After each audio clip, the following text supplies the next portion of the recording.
Okay, Assalamualaikum. Wah, lama tak buat video. Okay, so uh, biasalah kan, kalau dah lama tak buat video ni, maksudnya market tak ada apa-apa yang menarik lah kan. Dia sideways je kan, dia accumulate macam ni. So market bosan lah, marketnya jadi bosan, so tak adalah buat video. Okay, so hari ni kita nak tengok sebab dah boleh kata hampir dengan dia punya ni kita boleh kata hampir sama ada dia nak reverse, okay, dia nak buat reversal ataupun dia nak break lebih bawah. Okay, so that's why kita tengok sebab ada tanda-tanda lah. Okay, ada tanda-tanda. Okay, kita tengok kat daily. Okay, besar sikit. Okay, kita tengok kat daily. Okay, kita ada dipanggil sebagai triangle pattern. Triangle pattern ni sebenarnya ni descending triangle pattern ni.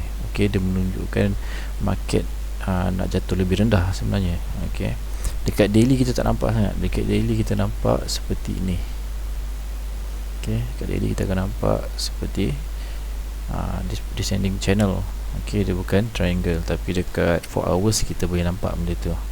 Okay, dekat 4 hours kita boleh nampak macam ni. Okay, nampak kalau kat 4 hours kita tak nampak descending channel, kita nampak seperti descending triangle.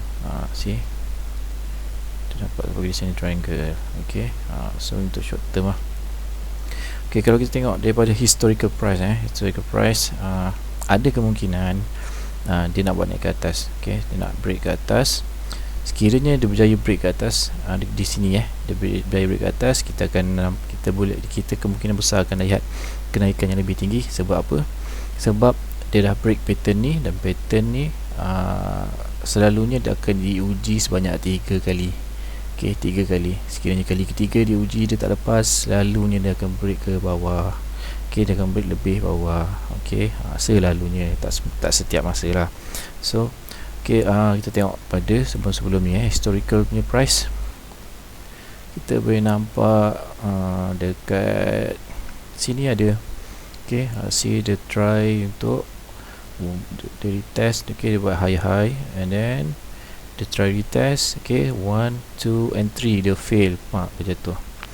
Okay, dia fail. Okay, kita kat sini 1, 2, 3 and then dia break. See, dia berjaya buat high walaupun tak setinggi yang diharapkan, tapi dia still buat high.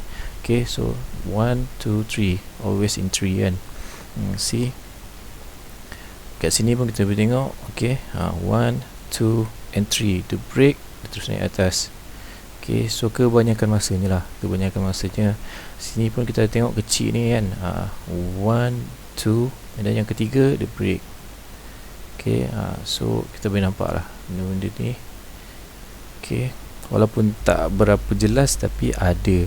Okay, so untuk current market situation, okay, kita nak tengok dia break this ni dulu pattern ni. Okay, dia break this pattern ke atas, baru kita boleh tukar bias kita ke bullish. Okay, not definitely bullish sebab kita ada ni, kita ada satu kat sini zone resistance. Okay, resistance yang agak kuat sebab kat sini dan dekat sini ada resistance. Okay, dan kalau kita tengok kat sini, so kalau dia break sini, kita mungkin akan tengok dia bergerak secara impulsif sehingga ke level sini lah. Okay, lebih kurang 53k. Okay, lebih kurang 53k secara impulsif. Kemudian dia mungkin akan buat retest. Okay, ataupun dia akan sampai ke level ni dulu. Okay, level ni dia retest and then dia akan naik lebih tinggi lah. Okay, so ada kemungkinan macam tu. Alright, so itu untuk bullish situation. Untuk bearish situation, sekiranya dia tak berjaya break sini, ada kemungkinan yang lebih besar untuk dia break bawah ni, support ni, dan buat penurunan lebih rendah. Okay, ada kemungkinan sebab berdasarkan daripada historical price. Okay, daripada historical analysis kita boleh tengok selalunya kalau dia tak break this 3 testing ni, lepas 1, 2, 3 dia tak berjaya break, selalunya dia akan buat penurunan yang lebih rendah. Okay, so mungkin tak sampai sini lah. Okay, kita sampai sini. Ini yang saya buat itu sekiranya dia break this one. Okay, sebab apa dia break kat sini? Sebab dia baru retest 2 kali. Sekiranya dia break bawah ni, kemungkinan besar dia akan turun lebih rendah sebab baru 2 kali retest dia dah break ke bawah. Jadi dia ada kemungkinan lebih besar untuk turun lebih rendah lah harga dia. Dan kita boleh tengok dia bounce balik kat sini. Okay, so bias kita pun kena berubah, kita punya analisis pun kena berubah ikut situasi lah. Okay, macam itu hari pun saya nampak dia ada descending kan. Saya nampak dia ada buat descending macam ni mula-mula. Okay, lepas tu bila saya tengok dia dah mula ada satu level, dan saya ubah sebab kita dah nampak pattern dia yang berlainan, dia dah tukar pattern. Okay, so market dia macam tu, dia akan bertukar-tukar pattern sebab market ni sentiasa bergerak. Okay, so itu untuk bearish. Bearish kemungkinan dia akan sampai sini. Okay, kalau dia break di support, sebab dekat sini kita ada high yang sebelum ni high untuk yang lowest sebelum ni. Okay, ni adalah lowest sebelum ni. Selepas dia buat apa tu, week off punya pattern.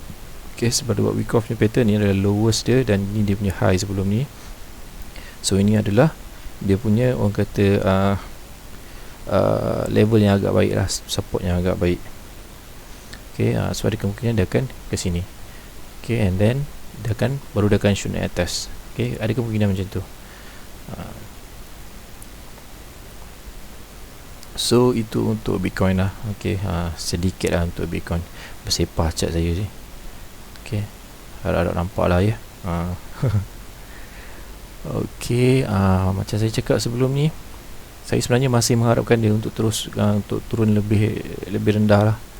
Okay, sebab dulu itu saya pernah cakap yang dia punya week ni, selalu ni dia akan makan week ni. Okay, mungkin tak sepenuhnya, atau dia akan makan sedikit sekurang-kurangnya. Okay, so that's why saya sebenarnya lebih mengharapkan dia jatuh lebih rendah, sebab kenaikan dia selepas itu akan lebih kuat, lebih orang kata lebih healthy. Okay, sebab kita risau bila dia buat week macam ni, dia naik, dia tak buat high melebihi ni, high yang ini, and then dia shoot terus sampai sini, dia turun balik sampai sini. So itu yang kita risau. Okay, so better dia makan dulu this week. Okay, this week dia punya shadow candle ni, better dia makan dulu sikit, and then dia shoot up. Okay, so saya lebih prefer macam tu. Okay, saya bukanlah orang kata nak bearish on Bitcoin, no, but on short term based on analysis, saya lebih prefer macam tu, supaya dia ada kenaikan yang lebih orang kata healthy, yang lebih strong. Okay, dan saya juga percaya sebenarnya ramai sebenarnya yang sekarang ni tengah tunggu order kat bawah ni. Saya percaya ramai sangat yang akan ada yang akan standby limit order sekarang ni. Okay, saya percaya kalau ini tak lepas, then saya rasa kat sini memang adalah area yang sangat-sangat ramai orang akan tunggulah. Okay, ramai yang akan set limit dekat sini. Okay, so itu saja untuk Bitcoin. Okay, so untuk akaun-akaun lain juga kita boleh harapkan benda yang sama lah seperti Bitcoin. Okay, so mungkin pergerakan dia agak berlainan untuk setiap altcoin, tetapi basically pergerakan dia akan mengikut Bitcoin. Cuma je kenaikan dia tu percentage dia lain-lain lah. Okay, mungkin Bitcoin bergerak sikit je, yang altcoin lain mungkin dia akan bergerak banyak. Contoh macam Solana kan, Bitcoin mungkin bergerak 5% je naik, and then Solana mungkin dia dah gerak 15%.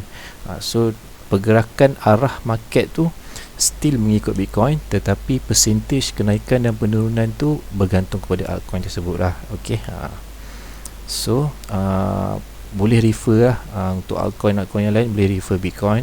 Kita tengok macam mana. Kalau pergerakan Bitcoin ni agak lemah, kita boleh jangkakan lah yang dekat altcoin juga pun dia not gonna do well lah. Okay, so saya rasa itu saja untuk video pendek saya. Okay, tak adalah pendek sangat kot. Okay, so terima kasih.